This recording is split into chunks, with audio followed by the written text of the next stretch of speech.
Hi, good morning. I'm Munira from Tanurids. We're a law firm based in Malaysia. So today I'll be speaking about IP or intellectual property. So what is IP or what is intellectual property? What do you need? What do you need to do with IP? Yeah, it's such a big word, isn't it? Intellectual property. Okay, so how do you grow IP? If I'm saying like growing your assets with IP, can it even be grown if you have IP?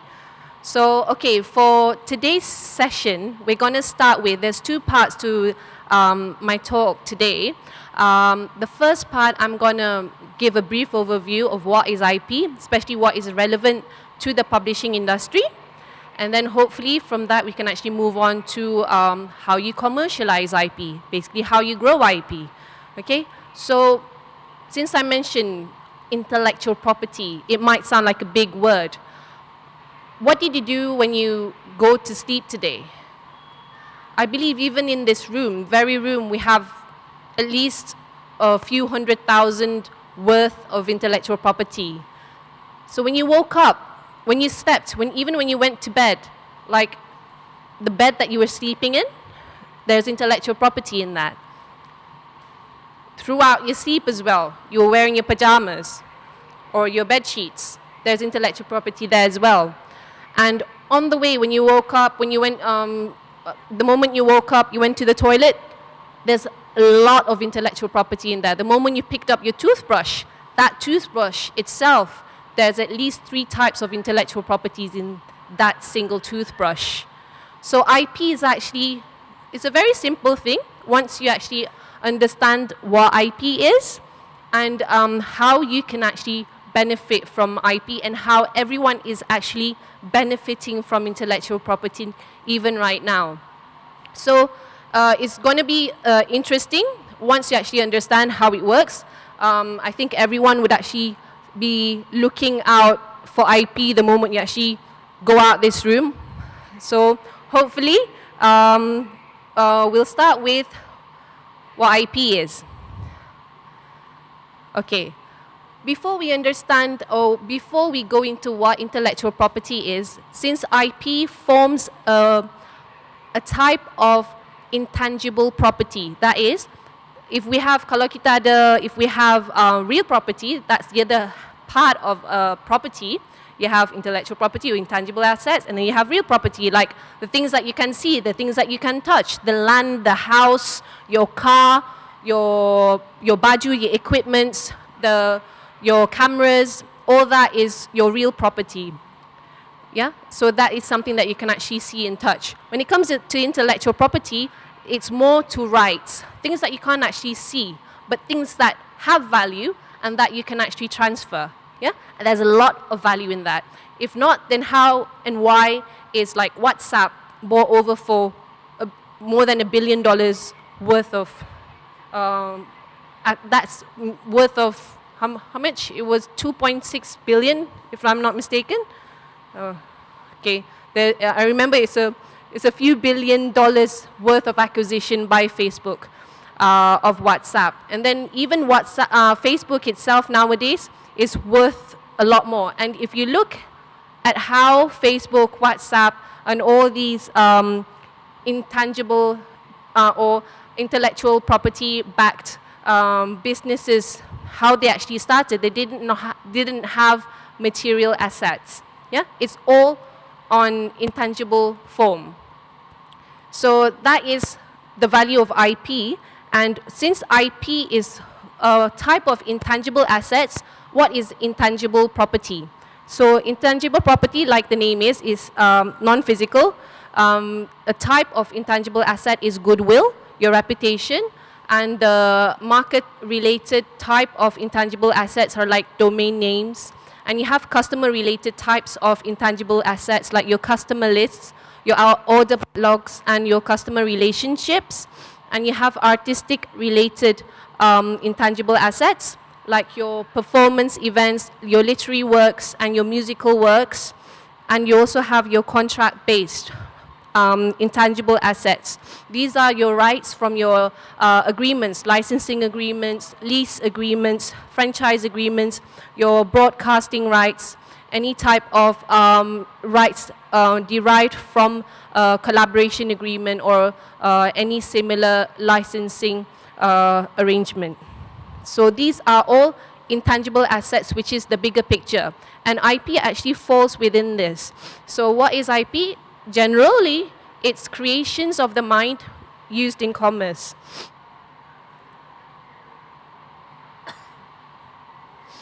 Okay, what are the types of intellectual property? I think for the publishing industry, a lot of you might think that, IP is copyright.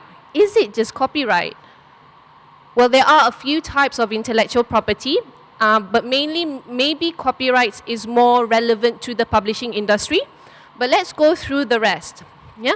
So these are the 3 types of IPs which are generally known. Yeah. So these are the more popular types of intellectual property. You have their copyrights, patents, and trademarks.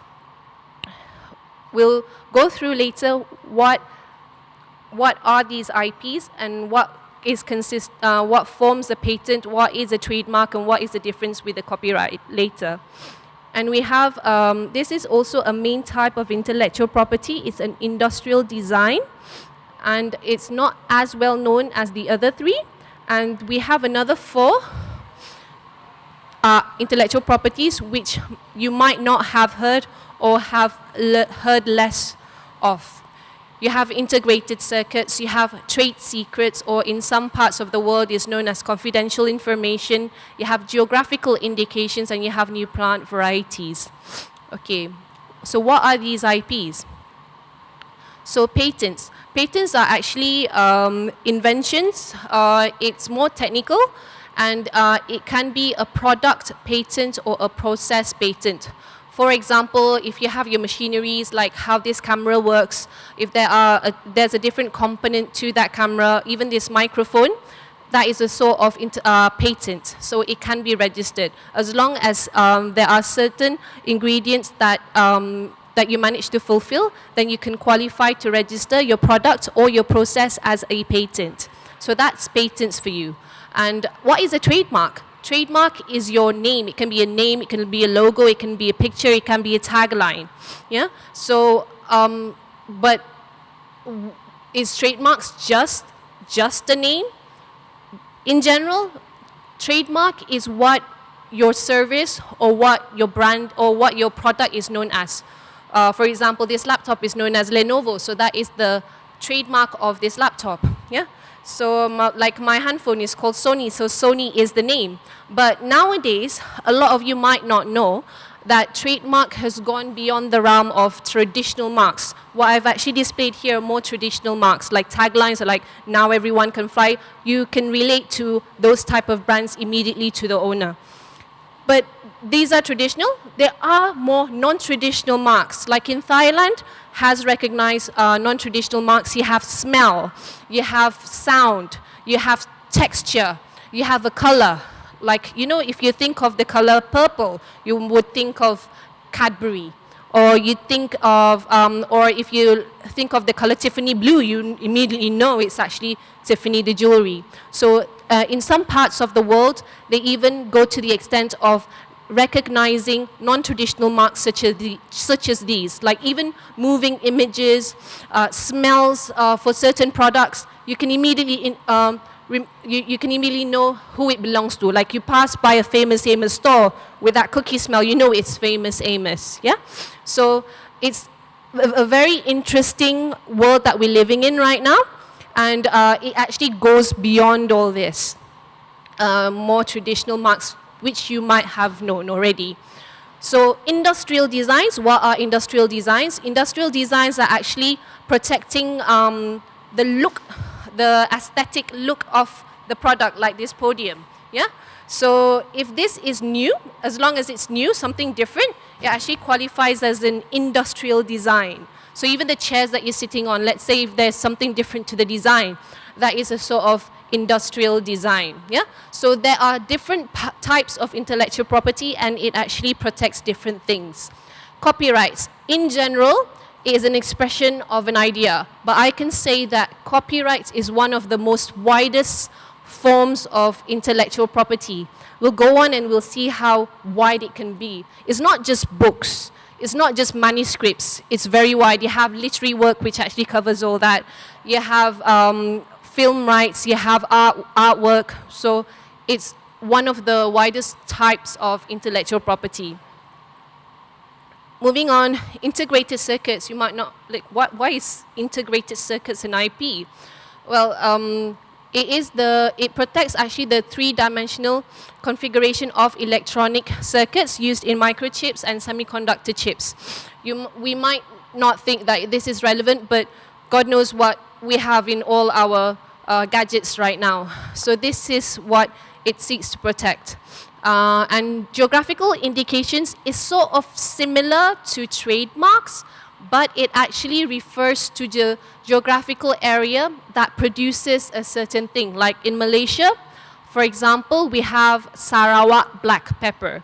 So whenever Sarawak black pepper is used, it must, that black pepper must only come from Sarawak. So for a producer of black pepper that makes or produces black peppers from Klang, can't claim that Sarawak from black pepper from Sarawak. So geographical indications protect the industry in that particular locality. Yeah. So you've heard of champagne. Champagne is not a brand. Champagne is actually a type of drink that comes from a place in France. So only champagne can be used by any alcoholic drinks that actually is coming from that particular area. Yeah. So that is geographical indications. And you have trade secrets. Trade secrets is very wide.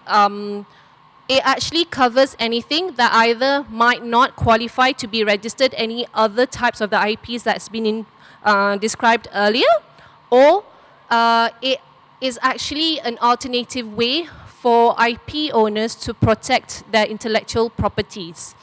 For example, there are a lot of recipes out there which either don't qualify or they do not want to actually go through patent registration, for example, because there are some limitations in some types of registrations, especially for patents and industrial designs. There's a period attached to the registration. So for some companies, they prefer to keep their IPs protected as a trade secret. But how do you actually protect it as a trade secret? Since it's not registered, it depends on the environment and how you actually deal with the intellectual property. So, for example, like I mentioned, the recipes, you know, Coca-Cola, maybe even Famous Amos, and also KFC's original recipes. So, as we know, we can only assume how it's been protected, but the rumor is said that only 1 or 2 people have access to that safe that keeps the recipe, things like that. So when it comes to like production of drugs for patents, because to qualify as a patent, even you have to keep it novel. That means you can't disclose your products or your process within a period of 6 months before the registration. If not, you do not qualify to register it as a patent.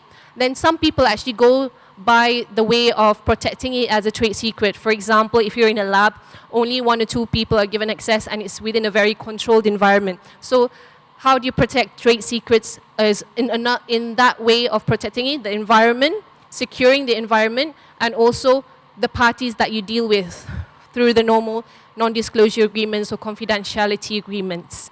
Yeah? So that's trade secrets for you. Let me just go back a bit. Why the different colors here? So you see the more bright green colors, those are all types of intellectual properties that can be registered. And you have the lighter green colors, the copyright and trade secrets, like I mentioned, are generally non-registrable IPs.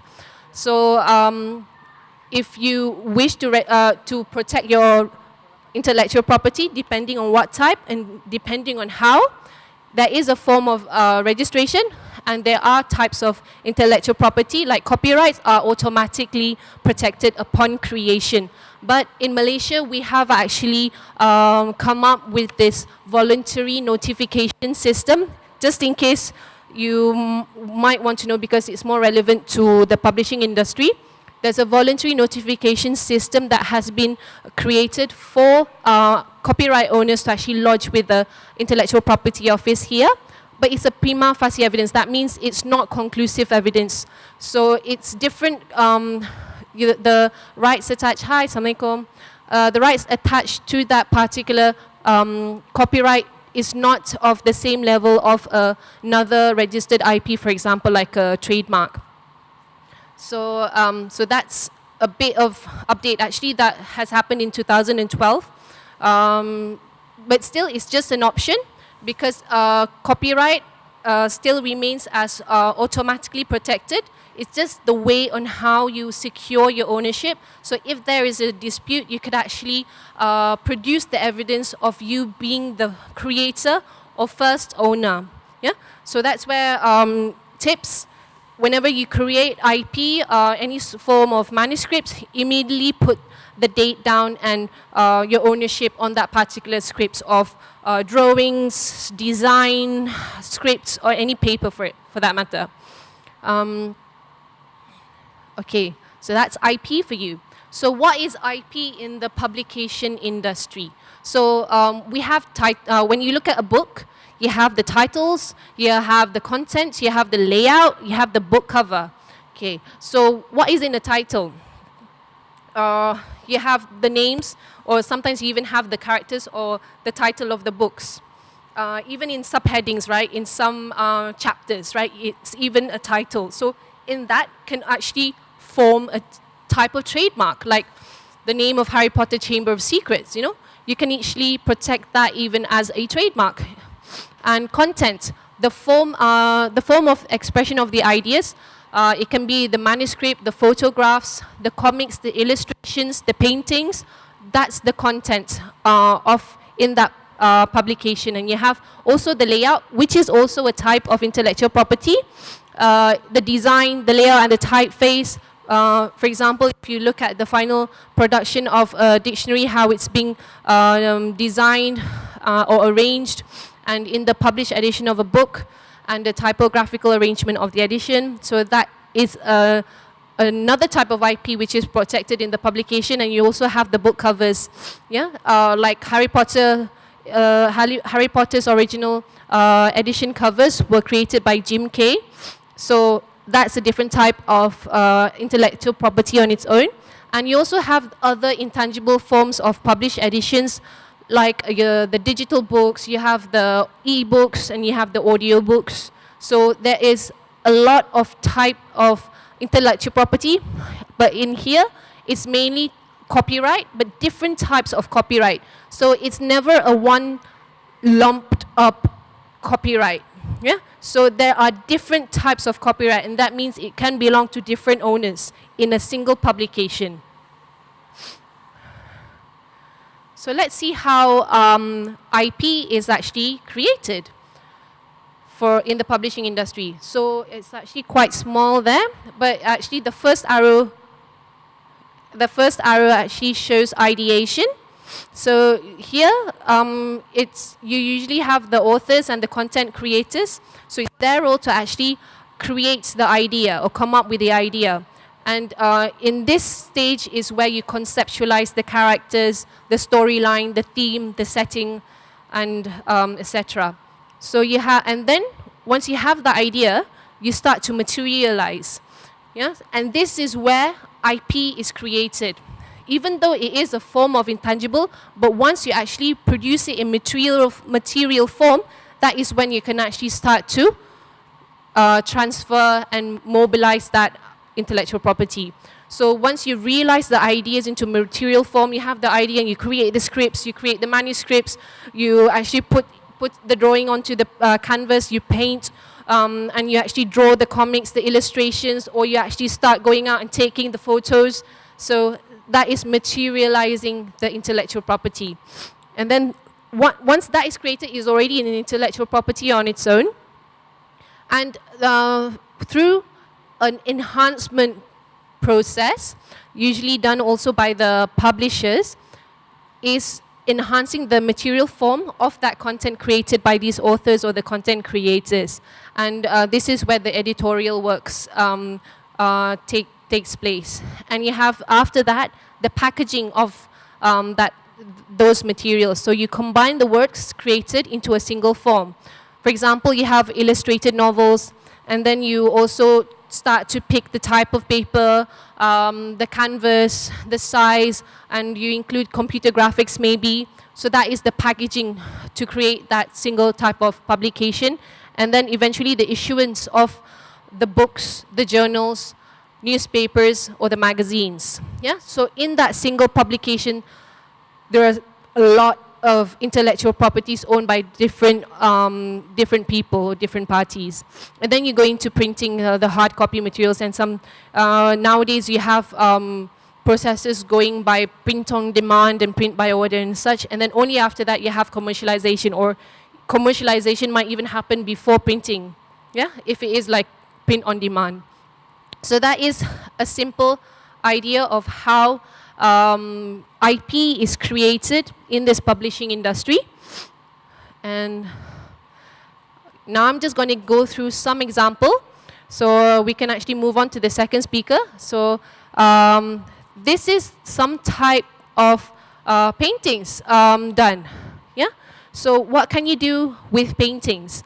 So these type of paintings, for example, may be initially created just as an artwork, but you can actually use them as your postcards, or even your novel cover. Someone that could actually use it, and you could actually also put it on your journals, wherever. So it doesn't just have to remain as a painting, like you see on my right, or on my right, of the right side of the stage. There's a lot of paintings there. So it doesn't have to just remain on that. You have a lot of technology nowadays. You could actually convert that into digital, and that could actually be sold and transferred and used for various different purposes.